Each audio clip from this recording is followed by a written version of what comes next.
दोस्तों फूले मूवी आ चुकी है और हमारा देश एक भावुक देश है। यहाँ धर्म और जाति के नाम पर लोगों को लड़ाना बड़ा ही सरल है।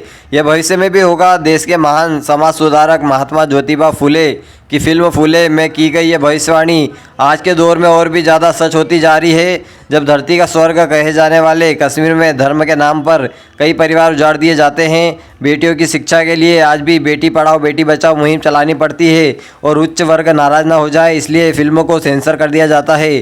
ज्योतिबा कहते हैं, बस क्रांति की ज्योति जलाए रखना, वह क्रांति जिसका बिगुल उन्होंने 18वीं शताब्दी में फूंका था। फिल्म फूले ज्योतिबा के जीवन और विचारों को समर्पित वही क्रांति गीत है जिसे मेन स्ट्रीम सिनेमा में लाने के लिए मेकर्स की तारीफ तो बनती है।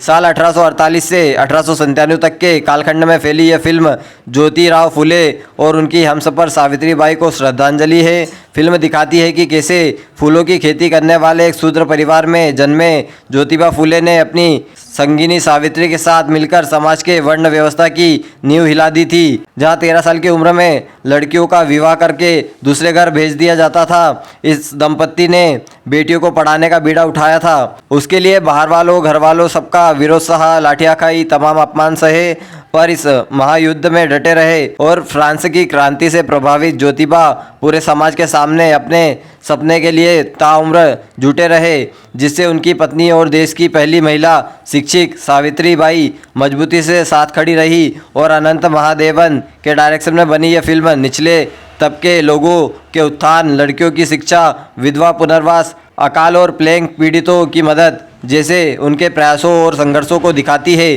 फिल्म दिखाती है कि कैसे उन्होंने अपना समुच्च जीवन दबे कुचले लोगों की बेहतरी के लिए समर्पित कर दिया था। नीची जाति के लोगों को कुएं से पानी निकालने के लिए भी पीटा गया तो उन्होंने अपने घर में ही कुआं बना दिया। जान देने को विवश एक विधवा के बच्चे को अपनाकर अपना नाम दिया।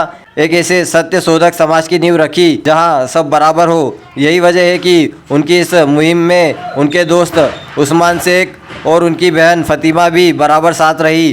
कुछ अगड़ी जाति के कुछ लोग भी सामाजिक समरसता का संदेश देते हुए साथ जुड़े रहे।